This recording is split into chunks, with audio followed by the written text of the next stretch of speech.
পুত্তেরি এই সিল্টুদার গার্লফ্রেন্ডের পেছনে সোনাদা মাতাল কেন দৌড়াচ্ছে? নিশ্চয়ই কোনো গন্ডগোল হয়েছে। এক্ষুনি খবরটা দিতে হবে সিল্টুদাকে। আরে ফোনটা নট রিচেবল কেন বলছে? আরেকবার করি। আবে আবার নট রিচেবল।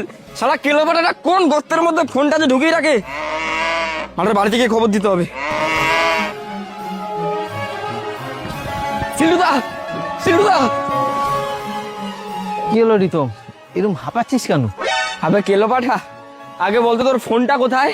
কেন, ফোন তো পকেটেই আছে। সারা পকেটে? কখন থেকে ফোন করে যাচ্ছি, নট রিচেবল বলে যাচ্ছে। আবার বোদার ফোন ইউজ করিস? অত ফতর ফতর না করে কি হয়েছে বলবি? আরে কেলানি, আমার কিছু হয়নি, যা হয়েছে তোর গার্লফ্রেন্ডের হয়েছে। গার্লফ্রেন্ডের? আমার গার্লফ্রেন্ডের আবার কি হলো?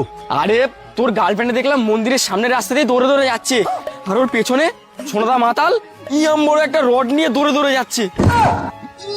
কি বলছিস কি তুই এসব? আরে কেলানি, যা দেখেছি তাই বলছি। এখন এখানে দাঁড়িয়ে থাকবি না যাবি?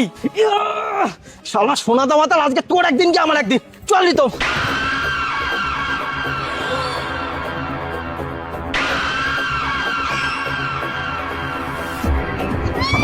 আরে কোন দিকে গেছে? আরে ওদিকে গেছে, ওদিকে। তাড়াতাড়ি চল।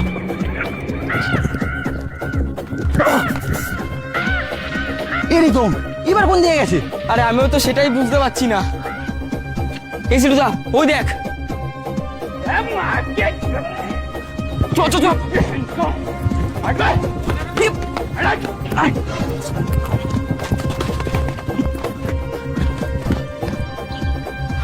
এ রিতম, এবার কোন দিকে গেল? দাঁড়া দাঁড়া। এই সিলুদা, ওই দেখ। मेरी बहन की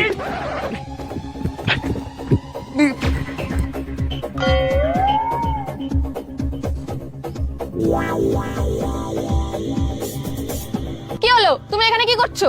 আগে বলো তো, সোনাদা তোমার পিছনে এরকম রড নিয়ে দৌড়াচ্ছিল কেন? আরে বিচুরি কাটা সাপ ঢুকেছে, সেই জন্য সোনাদাকে ডেকে নিয়ে এসেছিলাম সাপটা তাড়িয়ে দেওয়ার জন্য।